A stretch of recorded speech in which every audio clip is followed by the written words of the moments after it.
Before calling for furnace repair service, 3 basic items to check before calling for heating service. Make sure power to the furnace is on.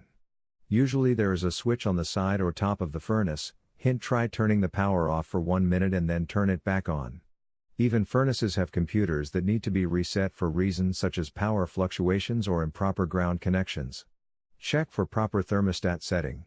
If the thermostat is in the heat position and set above room temperature, try turning the heat/off/cool switch to off and then back on. Check the manual gas valve. The manual gas valve is located on the gas pipe coming into the furnace. Make sure the valve handle is parallel with the gas pipe. Taking a moment to check these items may prevent a service call. However, lest we overlook another basic maintenance item on the furnace checklist, make sure you check the filter.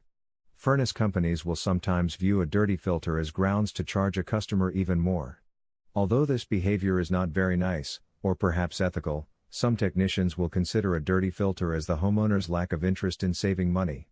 Heck, if they don't have time to change a filter, then they certainly won't mind making it worth my while. On the positive side, if you follow these steps, you may even solicit the opposite response from your heating and cooling company.